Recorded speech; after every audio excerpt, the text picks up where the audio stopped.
looking at this extensively. Jenny, good afternoon to you. Good afternoon, and how do you feel about the terrific Thursday? Well, it's a terrific Thursday, and I was going to remind you, just in case you forgot. Well, I didn't. I had to bring that up. Well, and there's a lot to talk about in the Niger Delta.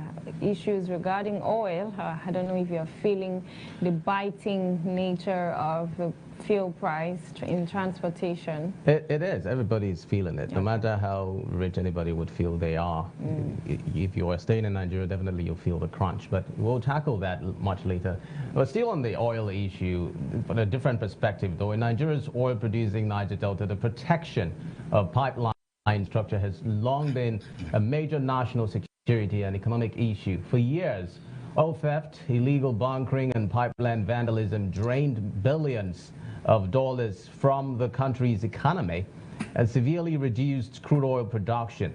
In 2022, the federal government moved to strengthen surveillance around oil facilities by engaging Tantita Security Services Nigeria Limited, a private security outfit linked to former militant leader, Government of Pomopolo, popularly known as Tompolo. Well, supporters say the arrangement has helped curb crude oil theft, improved pipeline monitoring, and contributed to a rebound in Nigeria's oil production.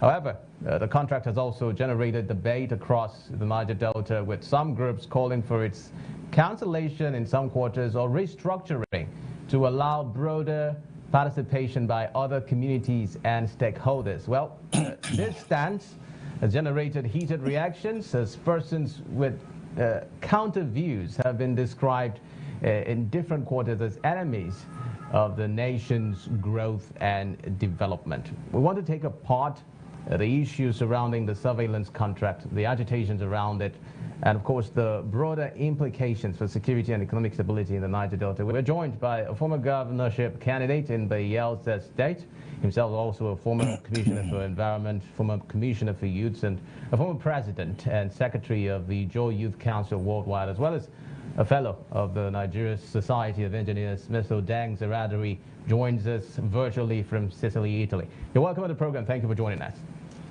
Thank you. Yeah, thank you. And I greet everybody in the studio as well as Nigerians. All right, and let's first begin to get your thoughts on the calls for outright cancellation of the Tantita's contract, and also the other aspect where some are calling for a broader expansion of the contract. What's your thoughts on these calls? Well, first of all, those who are calling for the cancellation are enemies of state, and there's so much politics that have been involved in it as we speak.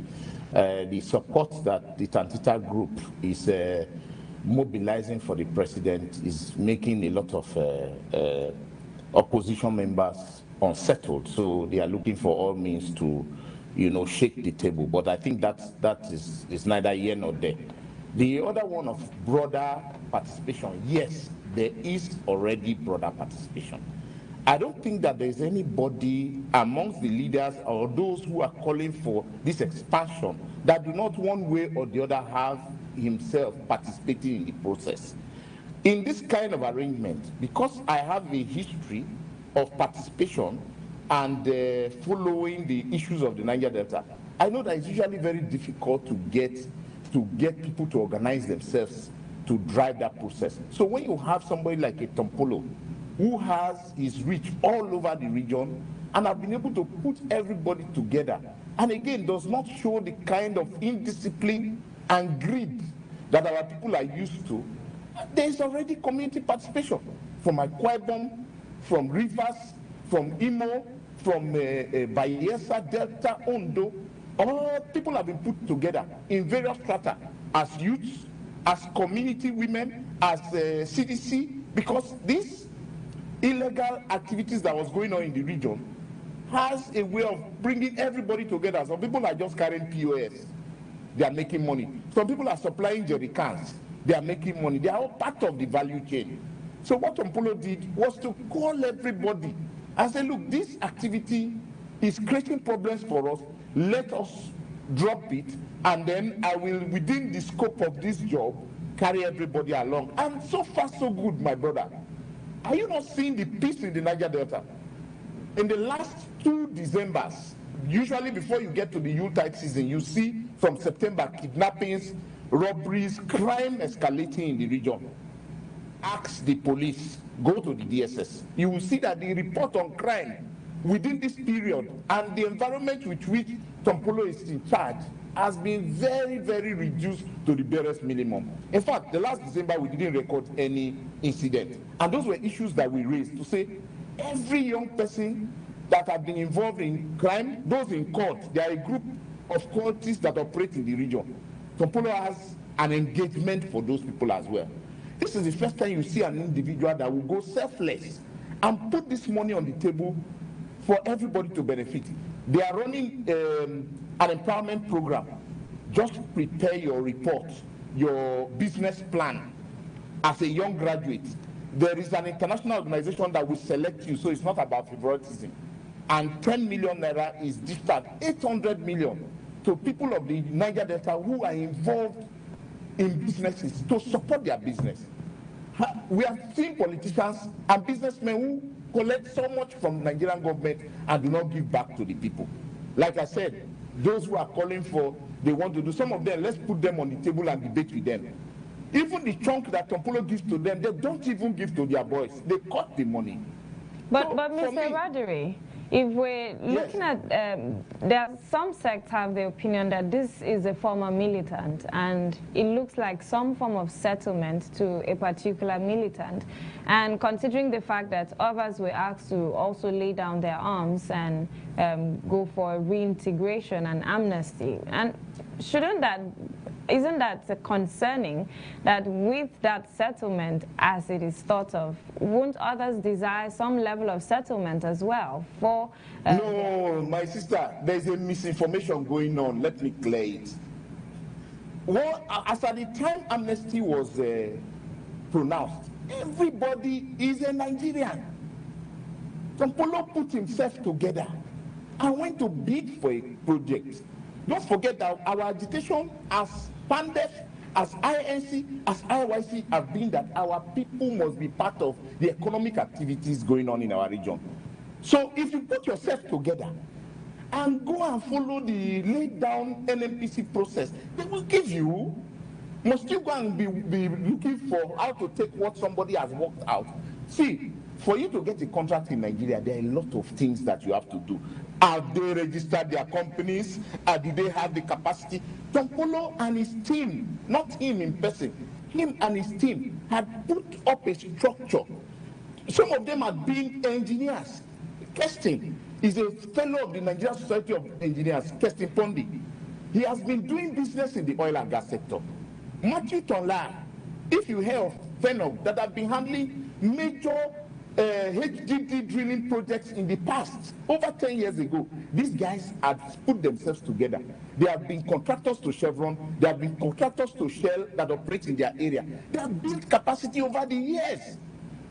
Don't forget that even the Nimasa, they went to Israel, brought an Israeli company, partnered with them, and they engaged Nimasa in the last administration.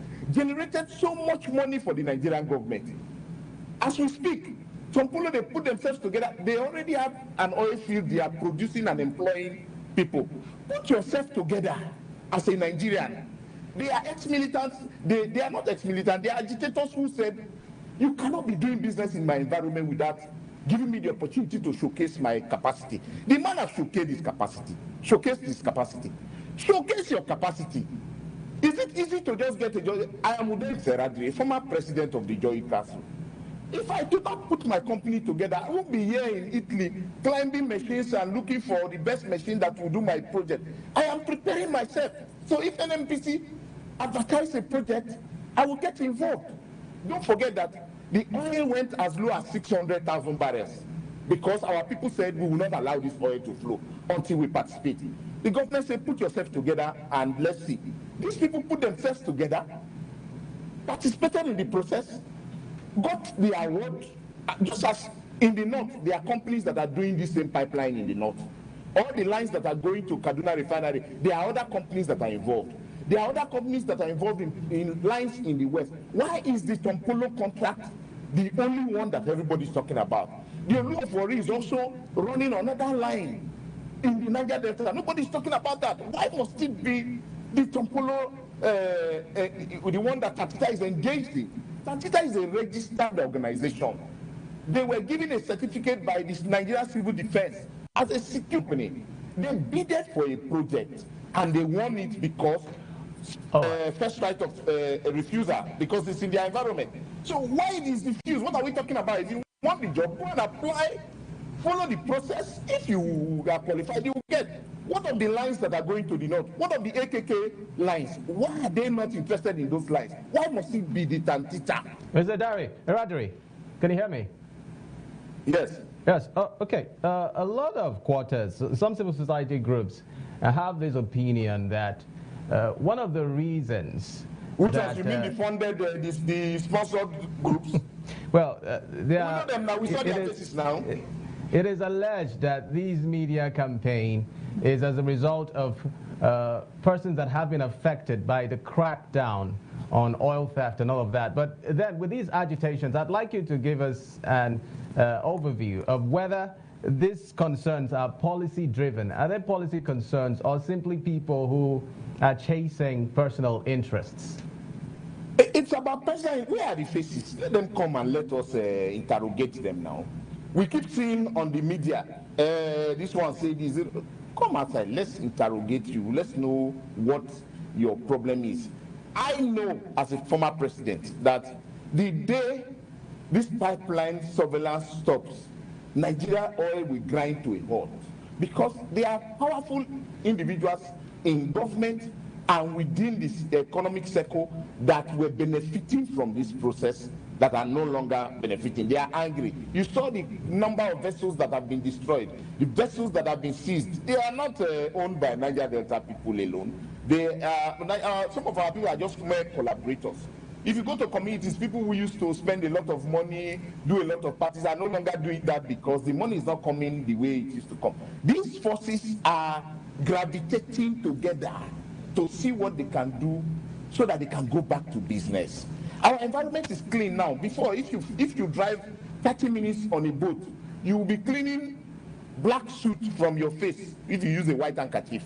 All that is gone. It has stopped. You can breathe fresh air now in the Niger Delta. People are not happy. This is an economic issue. So the benefit captors will gravitate towards an angle and try to blackmail Tompolo. You know why they are blackmailing Tompolo? He's the only one who has a larger outreach and command and control within the Niger Delta creeks. When I was campaigning for governorship, I went to everywhere. As I was in the creeks, I used to see boys who were terribly terrorizing the environment. Now all put together as those who secure the pipelines from being infracted by criminals. So there are layers to this onslaught that you see. There is a political angle. There are also those who are the benefit captors from the negative action that has been going on. We know a lot of people are crying in the communities. Women who used to go to farm stop going to farm because once they carry product from year to year, they make money, even by pulling canoe as transporters. Some were just using POS to bring money to the camps. They were making money, but all that have stopped. But what he has done is that most of all these people have not been put together, and every month people get paid from this said money. So when you hear of Tompolo is making so much money, it's not him as an individual. Okay, this but money is pumped back to the people. Let's also understand, with beyond the Tantita Security Services having a wider reach, has it met the yielded desired results which it was originally mandated for? Yes, two things. One, the oil production is going up. You can attest to the figures coming out from the NNPC. The most important one is the environment. Our environment is becoming cleaner. We are not having those criminal gangs that have constituted themselves into groups and set up camps all over the Niger Delta terrorizing people. Again, there is less crime or zero crime now on the highways in the Niger Delta. If you hear anything now, you hear about headers coming to infiltrate the region. But those crimes associated with young people being unemployed and contributing their negative actions to society have been curbed. So 3 things I've mentioned here. I talked about the environment, I talked about the increase in production, and then security of our environment. Then again, investor confidence. You are seeing that in recent times, NNPC have started divesting most of the facilities in the Niger Delta, and Nigerians are the ones buying and coming into the region to start production. Ohando, when it used to be with Shell, they used to produce in some fields, maybe 70,000 barrels. As we speak, they are producing 150, 200,000 barrels, and they are ramping up production. So with not just Tantita, community participation, that's what we must not miss. When we say Tantita is like a business entity that just came in, we talked about community people getting involved. Now a man who understands the community and the people have put these people together. And I mentioned all the states and communities where people are now working in this process and making a sustainable living out of it, which have reduced the crime in the region. And I think that the Asiwaju government is focusing now less on security issues in the Niger Delta because of the role that Tompolo is playing to manage the excesses of young people through this contract. All right, Mr. Radiri, we'll let you go, but in just 30 seconds, let's speak about the importance of transparency and inclusiveness. Apparently, there are some quarters that still feel aggrieved regarding management and how they are being carried along in terms of the operations of the Tantita security. If you were to talk about engendering more transparency, is that a factor that could bring all quarters on board and support the work that Tantita is doing currently? No, you can't bring all quarters on board now. There are people who are within that space are already involved. What you should be saying is that government should also work with Tantita to expand the scope. I know that, for instance, have not been given out. There are a lot of fields that are yet to be contracted to Tantita and others involved. Government should do well to work with Tantita so that the space can be expanded to accommodate you. But you see, if Jesus Christ had 12 disciples and there was a Judah, you can imagine how many Judas you will have. No matter what you do, you will not satisfy everybody. All right. But what are the underlying principles that the government intended to achieve? Ramp up production, reduce security issues, and the infrastructure is intact. And I think that overall, Tantita is doing a good job, but there's still room for improvement. Thank you very much, Mr. Odengs Radiri, a former governorship candidate in Bayelsa State, for speaking to us on this very sensitive issue. Appreciate your time, company. Okay. Thank you. So we'll take a break there, and when we return, we'll be turning our focus on a special segment of the program on Niger Delta today. Let's stay tuned.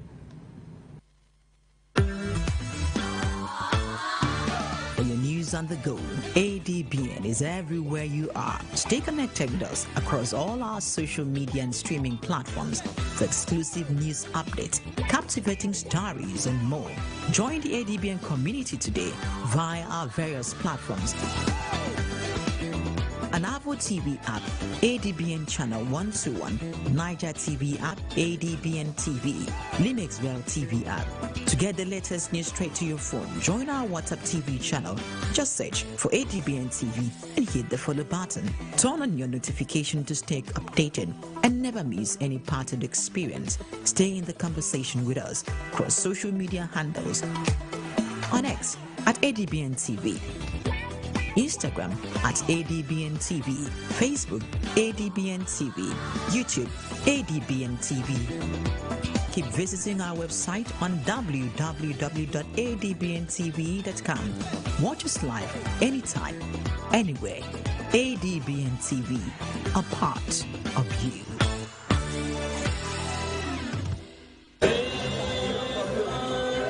The overall function of the parliament is adequate representation of their constituents in state echoes to federation.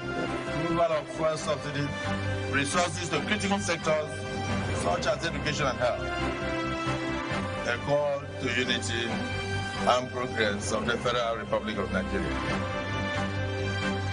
NAS Unplugged is a program that will highlight topical issues from both chambers of the National Assembly, motions and constituency projects. There is of it. Catch the program on ADBN TV, Mondays, Wednesdays, and Fridays as we bring you as of the National Assembly as it affects the people. During the flood disaster in Maiduguri and its environs. For increase in the number of judges in the High Court of the Federal Capital Territory, Abuja. The eyes have it. NAS Unplugged, Mondays, Wednesdays, and Fridays at 8 p.m.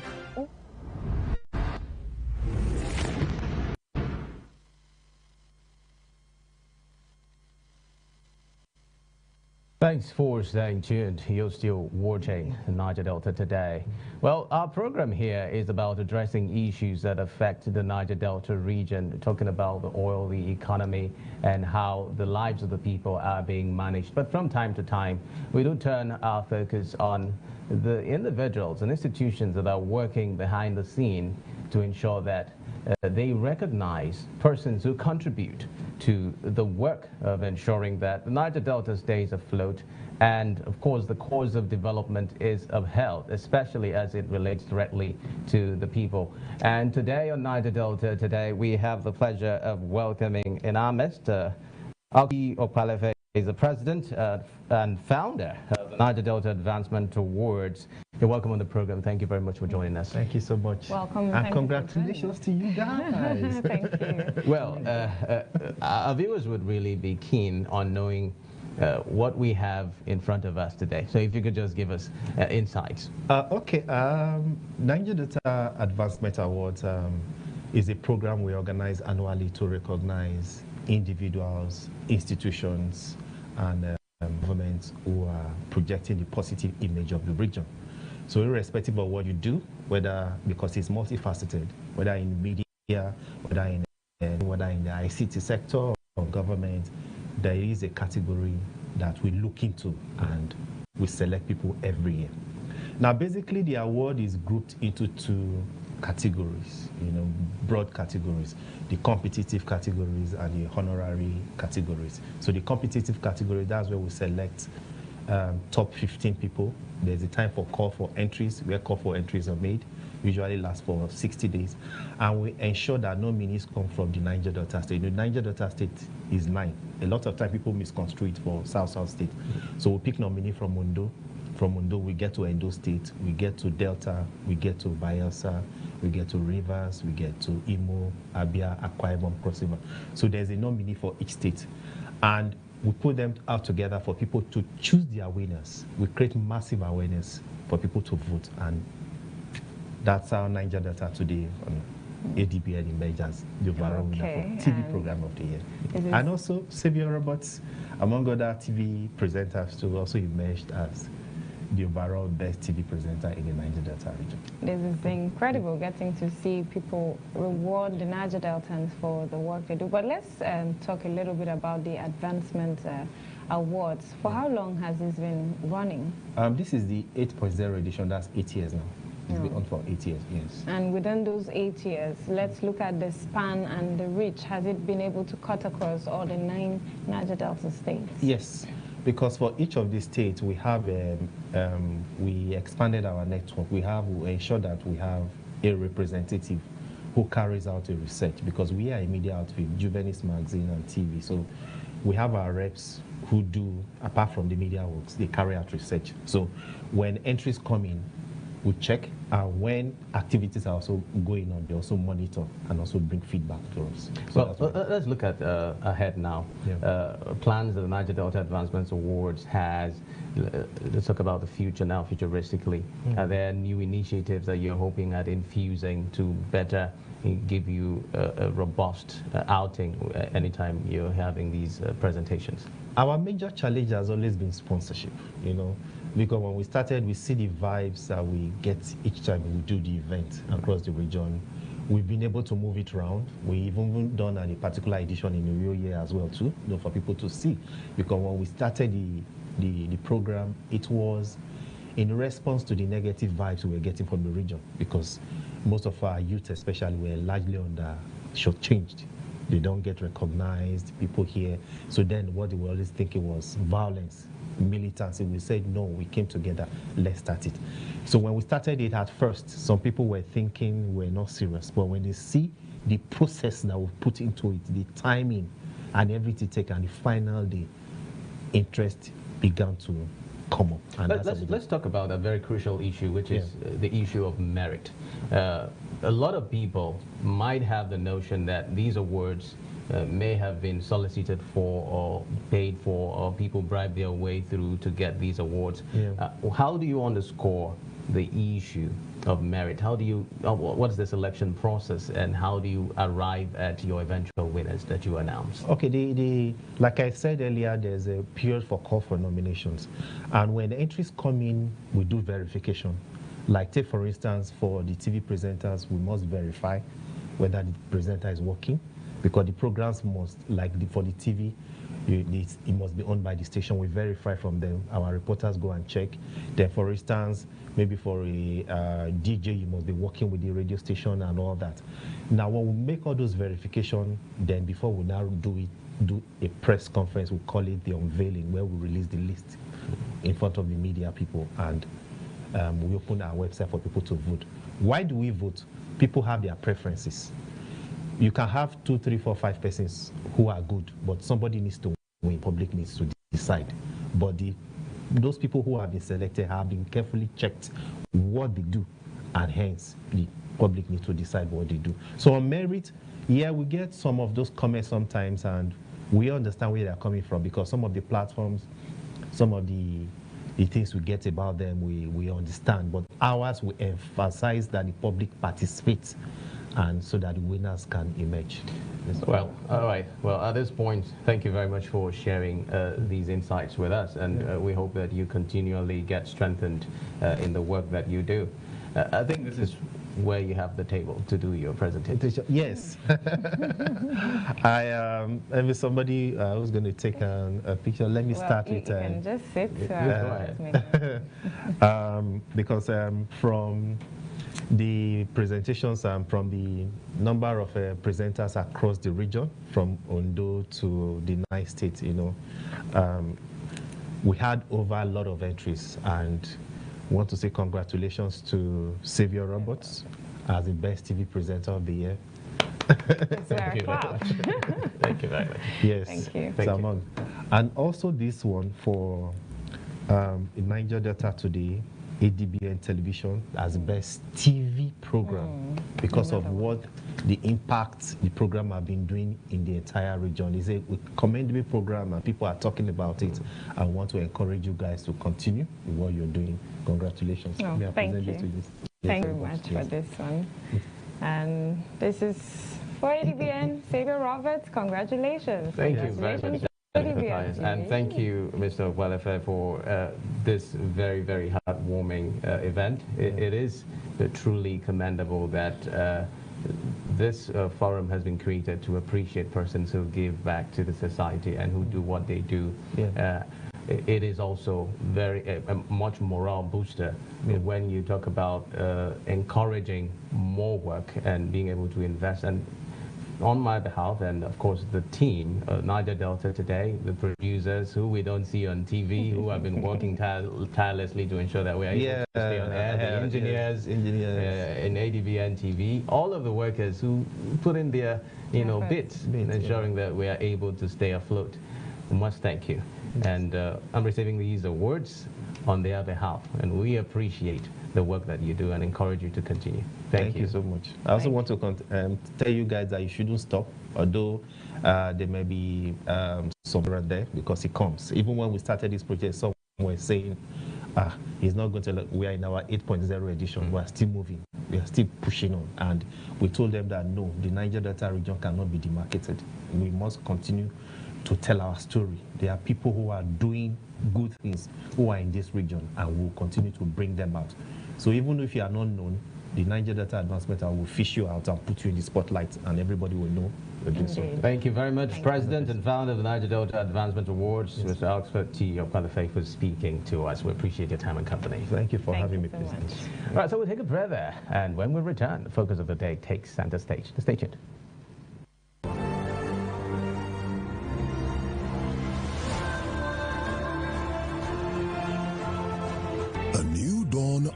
unprecedented development has emerged in Akwa Ibom, driven by the Arise agenda and led by the people-centered administration of Governor Umoeno. An agricultural revolution has unfolded through Ibom model farms, farmer support initiatives, and food security programs. Roads and bridges are reconnecting communities, driving inclusive growth as power sector reforms advance and CNG mass transit gets set to deliver cleaner, affordable transportation. Maritime infrastructure is rising in Oron, reviving coastal commerce and transportation. Security is strengthened through modern technology, vigilant security agencies, and the Ibom Community Watch. Housing and investment rating with free housing for workers and homes for the vulnerable, and landmark estates repositioning the state. Education is redefined with model schools, while healthcare expands with model centers and the 350-bed Ibom International Hospital. Health insurance coverage is progressing steadily with hundreds of thousands of leads. Tourism is advancing boldly with the audacious Arise Palm Resort, Ibom Convention Center, Arise Shopping City, and the Asian ecosystem. Governance, procurement, and recruitment are smarter through digital innovation. Because the people matter, workers, youths, retirees, the elderly, and the vulnerable are empowered across all 31 local government areas. Akwa Ibom, steadily progressing under the Arise agenda of Governor Umoeno.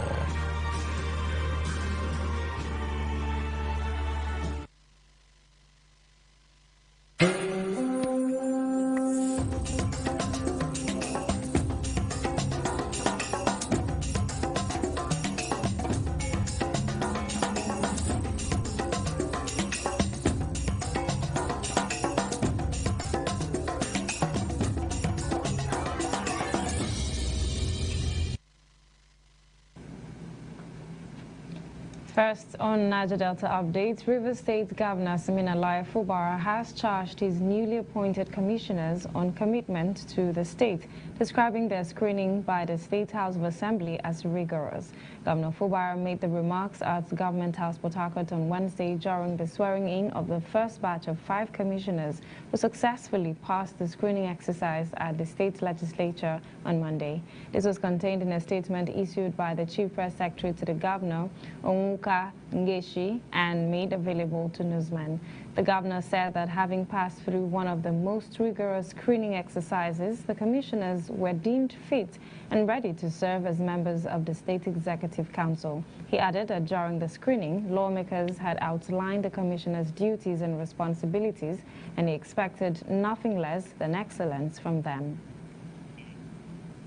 Edo State Governor Senator Mondo Kabo has called for increased participation of youths from the state in the ongoing Nigeria Police Force recruitment exercise. The governor made the call while receiving a delegation from the Police Service Commission and the Nigeria Police Force headquarters on a courtesy visit at Government House in Benin City. Governor Kwebelo said the state government will intensify public awareness to ensure that qualified applicants across Edo State take advantage of the opportunity to join the police force. He noted that the low turnout recorded so far may be linked to limited information about the screening size.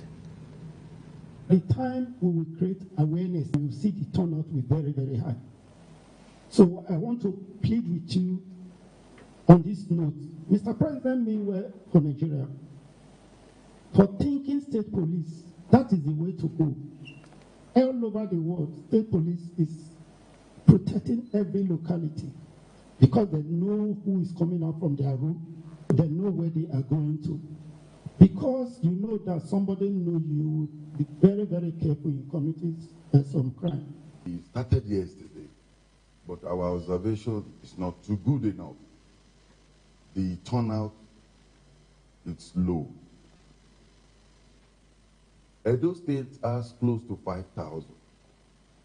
Yesterday, we were supposed to screen about 145, but only 80-something came, of which we want a station where all our persons should be well screened. we want to make an appeal. Police is trying. I think the TV station, all means of communication, they should encourage our people. There's a state that has over 38,000 applicants. Edo has about 5,000 applicants, which is not good enough. Edo used to be a police state in those our father's days, where quota will be disturbing us. But the attitude now is that people... Efforts to improve road infrastructure in Edo State have received a boost as Governor Monday Okpebholo commissioned newly procured light and heavy-duty equipment for road maintenance across the state. The equipment was unveiled at the Ministry of Works along Sapele Road in Benin City, where the governor said the initiative is aimed at strengthening the state's capacity to respond to road failures and maintain critical road networks. Governor Okpebholo noted that poor roads have for years contributed to accidents, increased transportation costs and slowed economic activities, stressing that the new equipment will help address these challenges and improve mobility for residents and businesses. The governor urged engineers and operators responsible for the equipment to ensure they are deployed professionally and used strictly for the benefit of the people. Today, we have set the ball rolling. The agenda of Mr. President, we key into it. That is renewed hope for Edo people. When we say we are going to deliver our vote, we are not just saying it, we mean it. It's only a working governor that we have confidence to say what I'm saying. It's a long journey. Edo have suffered. Today we are privileged again to commission this equipment. Not for Monday Okpebholo, it's for Edo people. With Mr. President behind us, we achieve everything we desired in Edo State. I'm happy we have a listening governor. Ministry of Works, as you know, we are constructing roads. And what we lack in Nigeria and Edo State inclusive is lack of maintenance culture. No matter the number of roads we construct today, if we don't maintain them, sooner or later, we'll not have roads again. All the roads we have in the past, if all of them were maintained and they are still motorable, we may not even have cause to complain. Light and heavy equipment that we need immediately, and we'll put them across to Mr. Governor and graciously approve of it. And today, these are the equipment you are seeing today. We are going to cooperate with them because the road we are constructing will not be maintained if we don't cooperate with them. Lastly, on Niger Delta updates, Edo State has emerged overall winner of the 2026 Niger Delta Development Commission Games, with Governor pledging sustained support for sports development in the state. The governor made the commitment while receiving the Champions Trophy from Team Edo during a reception at the new festival hall, Government House, Benin City, where athletes, coaches and sports officials were honored for their performance at the regional tournament. Governor Okpebholo said the victory highlights the depth of sporting talent in the state and assured that his administration will continue to invest in programs that identify and nurture young athletes capable of representing Nigeria on the global stage. Team Edo finished at the top of the medals table with 52 gold, 34 silver and 25 bronze medals, recording a total of 111 medals to defeat 8 other participating Niger Delta states. The project reflects growing confidence in Edo State as a destination for investment and industrial friendly. In line with the Renew Hope agenda of Mr. President Bola Ahmed Tinubu, power is the backbone of industrialization. With this power plant, we are creating an ecosystem friendly for manufacturing, job creation, and sustainable economic growth in Edo State. To the host community, I urge you to continue to demonstrate hospitality, for which we are known for. Apologies for the mix-up. Well, we'll take a breath there, and when we return, we'll turn our focus on the issue of fuel prices in Nigeria and how it has affected the Niger Delta region. Stay tuned for that one. The global business is never static. Watch the market report on ADBN TV for business information, latest happening business deals, government economic policies, stock, crude oil and commodity trading, financial upstick and downstick, and the world of organized private sector. The Market Report, showing on ADBN TV, 1 to 2 p.m., Monday to Friday. The Market Report, bringing you up to speed in the business world. For your news on the go, ADBN is everywhere you are. Stay connected with us across all our social media and streaming platforms for exclusive news updates, captivating stories, and more. Join the ADBN community today via our various platforms. An Avo TV app, ADBN Channel 121, Niger TV app, ADBN TV, Linux Well TV app. To get the latest news straight to your phone, join our WhatsApp TV channel. Just search for ADBN TV and hit the follow button. Turn on your notification to stay updated and never miss any part of the experience. Stay in the conversation with us across social media handles. On X at ADBN TV. Instagram at ADBN TV, Facebook ADBN TV, YouTube ADBN TV. Keep visiting our website on www.adbntv.com. Watch us live anytime, anywhere. ADBN TV, a part of you.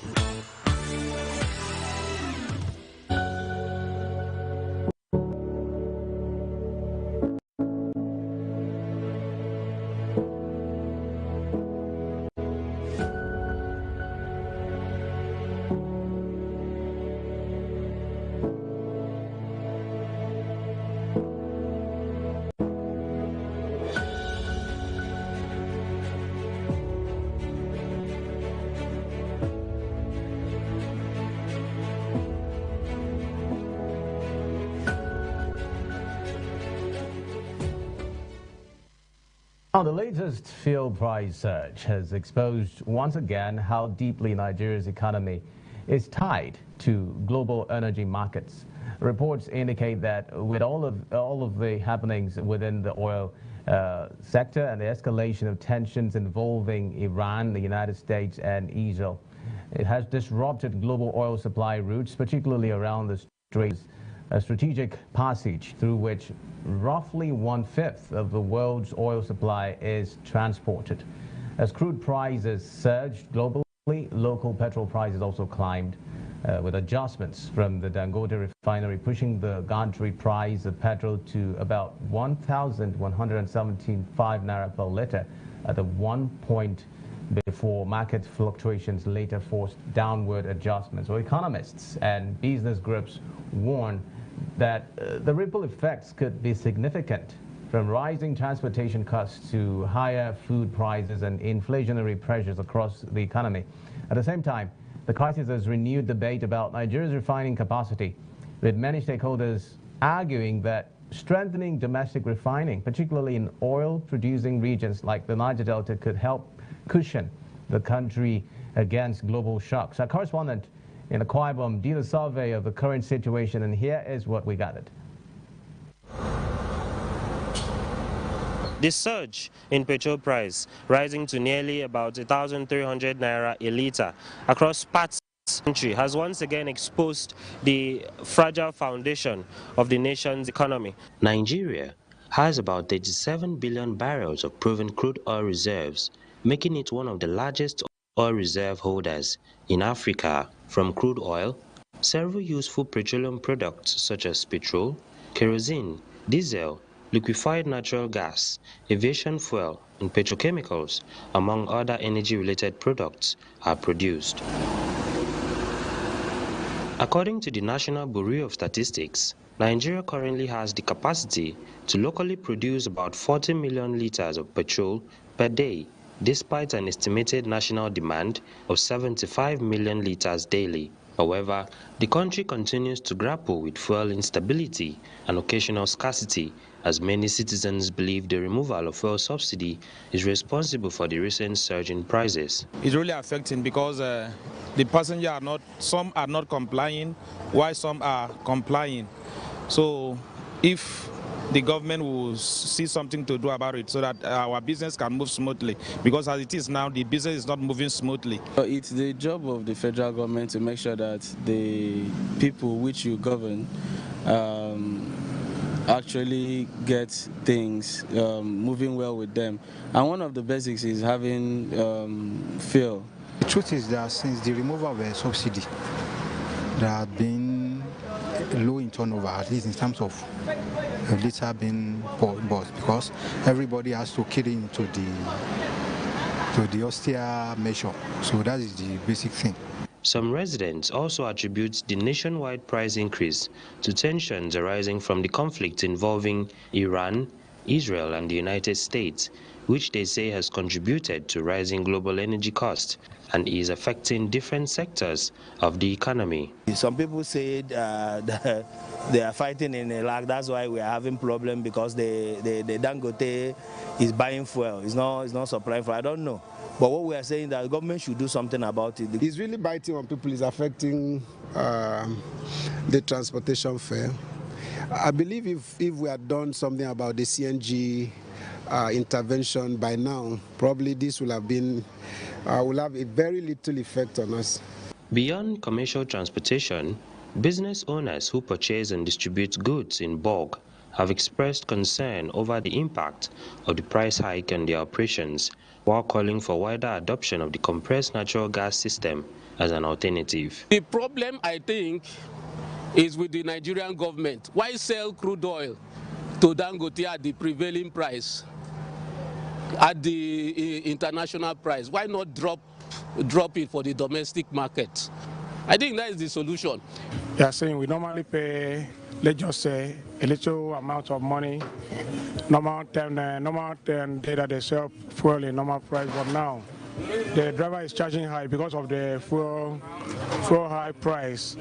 So, but we thank God, we see what we can do. Some petrol stations, unable to cope with the rising cost of fuel, have temporarily shut their gates, forcing motorists to seek petrol from other outlets. Currently, petrol sells for between 1,100 naira to 1,400 naira per litre. Diesel ranges from 1,600 naira to 1,800 naira per litre.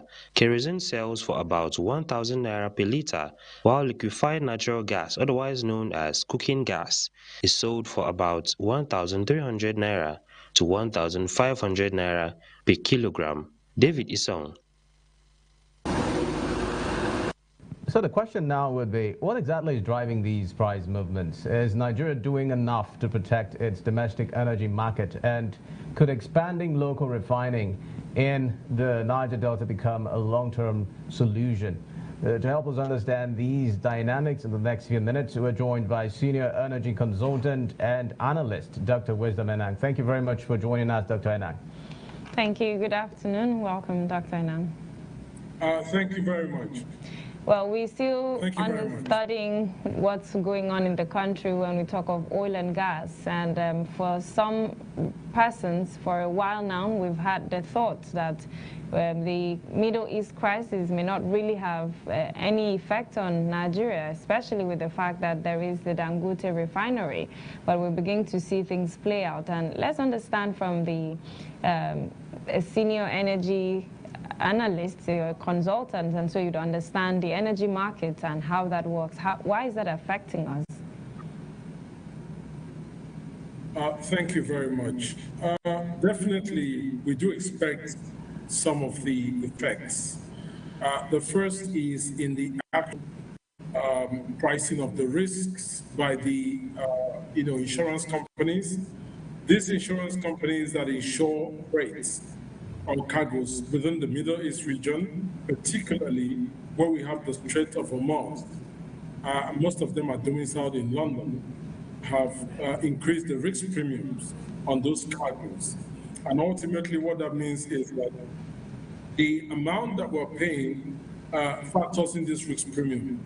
And then there's the actual disruptions themselves of refined products and the raw, which has an attendant effect on the price of the feedstock and ultimately affects us down here. And since the Dangote is also buying crude at international prices without discount, the chances are that the effect is also affecting the cost of refined products ultimately. We do see some efforts by the President of the United States two fronts. The first is to ease the, sanctions on Russia and allow them to sell oil a lot more. The second effort is to release 122 million barrels of crude from strategic reserves to be able to counter the disruptions from a supply standpoint. We also do see the US and other countries coming together to try and counter Iran holding the entire nations of the world hostage from an energy standpoint. So those are things that they're trying to do to ensure smooth supply of the crude volume. But other than that, because of the risks and the disruption of supply, that has affected the cost per barrel and ultimately cascaded into the cost of refined products. All right, Dr. Enang. Well, some critics and persons who have opinionated on this particular issue feel that there are actually possible ways in which Nigeria can be exempted from effects of this nature if indeed it were to invest more in local refining. What's your standpoint on that? Yeah, most definitely. There are ways that Nigeria, with the benefit of hindsight, could have insulated itself away from, some of these effects. However, those are more of long-term strategic approaches that Nigeria can deploy. Those are not things you will do overnight, as of now. And you need to understand that when the Dangote refinery executives speak, they say that the cost that gets to the final customers mirrors a number of charges, statutory charges that in our assessment as experts is really excessive. So there are ways that we can do that by reducing the number of charges, the statutory fees that ultimately get levied on the refineries, but also by encouraging other refineries to come on board. But bear this in mind, that if the Dangote, as efficient as the project is, had taken over 10 years in the works, that approach is not something that's going to be immediate. And then, of course, in the short term, there is now the concern of how we can ensure stabilized prices. I see the government has stopped importation for 2 straight months to see how that pans out, but we also have the concern of price check. From availability standpoint, the Dangote can actually supply, but it is from a price reasonableness standpoint that we're wondering how the government will ensure that Nigerians are paying a price that exhibits a expensive value for money. Dr. Enang, let me ask you a sensitive question, because, there are feelers that we're getting that if this were to continue, we could see prices going as high as 3,000 naira for petrol. Not to heat up the policy, but is this correct? No, I don't believe it will go that far. 2,000 naira per liter is much more likely. Again, there are a number of tools that Nigeria can deploy to, cut through such possibility. The first is that Nigeria can give out the crude that it is given for crude for naira deal on a strategic basis as a discounted volumes, and we can do that to allow the Dangote to be able to ease the final prices of the refined products. The second is that we can actually suspend all government taxes and charges and allow the Dangote to be able to pass on these benefits to the people. So I do not believe it will get there. At worst, maybe 2,000 naira per liter, because I think the government is responsible and they will respond with the fiscal incentives to ensure that supply is not disrupted and that we get it at a very market reasonable price. All right, thank you very much, Dr. Wisdom Enang, Senior Energy Consultant and Analyst, who's speaking to us on this very important issue. We appreciate your time and company on the program. Thank you for your insight. Thank you, Robert. Thank you. Great pleasure. Thank you. Well, that brings us to the end of the program, and with this, we must appreciate our viewers for always being there to support the work that we do. This was possible because of our viewers, and we must thank you especially for doing this. My name is Xavier Robert. Catch us again tomorrow for another fresh edition. Do have a terrific day. And I'm Jennifer Pius. Thanks for being a part. Have a great Thursday.